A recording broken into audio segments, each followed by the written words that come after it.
विधानसभा निवडणुकीमध्ये पैसे घेऊन तिकीट देण्यात आलं। मातोश्रीवर पैसे घेण्यात आले, आकडा मला माहित नाही असं विधान केलं गेलेलं आहे। शिंदेंच्या शिवसेनेचे निलंबित झालेले नेते किशोर तिवारी यांनी हा सगळा आरोप केलेला आहे। मातोश्रीवर पैसे घेण्यात आले असं त्यांनी म्हटलेलं आहे।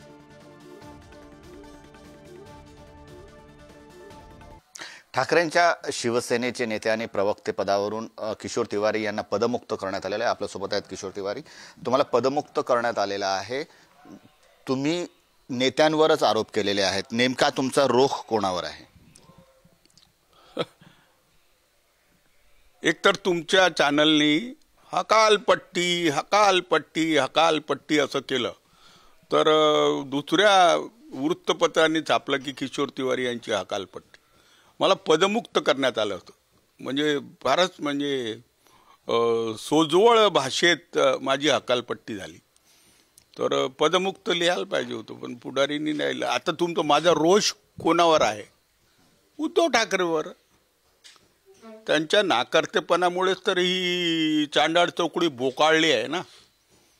आता उद्धव ठाकरे नियंत्रण करायला पाहिजे ना। संजय राऊतचं सकाळचं जे राष्ट्राच्या नावाचा संदेश असतो, त्याच्यामुळे पक्षाची प्रतिमा आणि दुसरे नेते दुखावले जातात। आणि हे जे संपर्क सचिव आहेत त्यांच्या जबाबदाऱ्या निश्चित करा। लोकसभेत पराभव झाला, विधानसभेत पराभव झाला, त्यांच्या जबाबदाऱ्या पक्क्या करा ना। आणि त्यांना जसं काँग्रेसने हटवलं, सगळी पार्टी नवीन करायचा विचार केला, तसं सगळे नवीन पदाधिकारी नियुक्त करा अशी मागणी मी वारंवार केली, मलाच हाकलून दिला। चांडाळ चौकडी म्हणजे नेमकं कोण कोण? चांडाळ चौकडी चौकडी नाही आहे, हे 5-6 लोक आहेत। कोण कोण आहेत?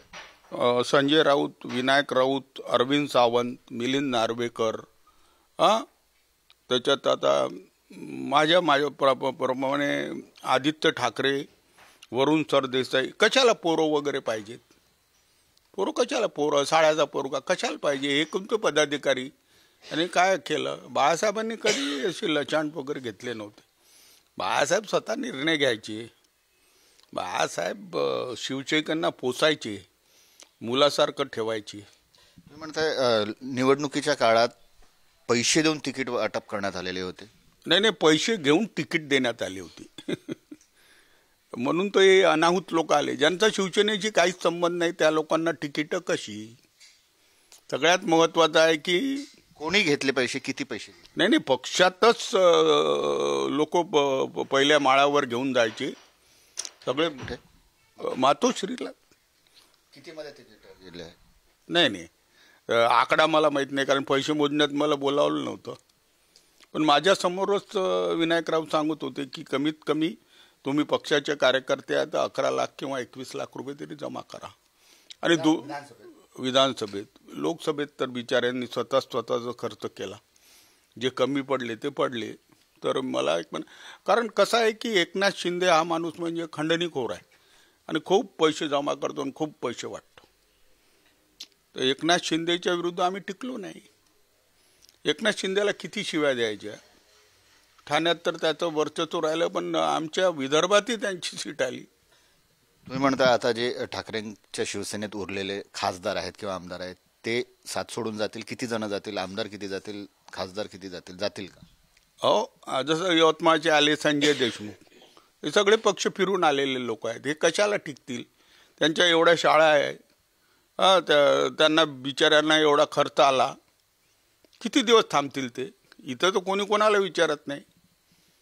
तिथे अरविंद सावंत आणि अनिल देसाई राहतील, उरलेले चालले जातील आणि 10-12 आमदारी जातील। काय करणार हो तिथे राहून? तुम्हाला पदमुक्त केलंय, तुम्ही आताही शिवसेनेत आहात, तुम्ही स्वतःला काय समजता? पक्षात अजूनही आहात? पक्षात आहे ना, पक्षात राहीन,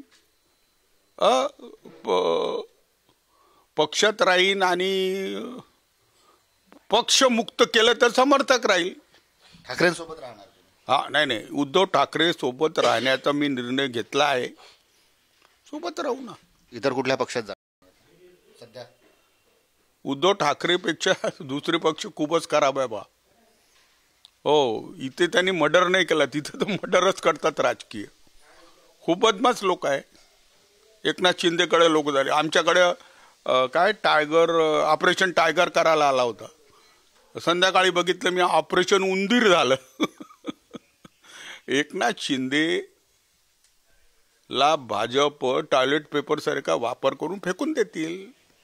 भाजप हा फारच डेंजरस पक्ष आहे. भाजपला विरोध करणे हे राष्ट्रप्रेमी लोकांचं एकमेव कार्य आहे. धन्यवाद. कॅमेरामन मंगेश मोहितेसह जितेंद्र शिंगाडे, पुढारी न्यूज, नागपूर.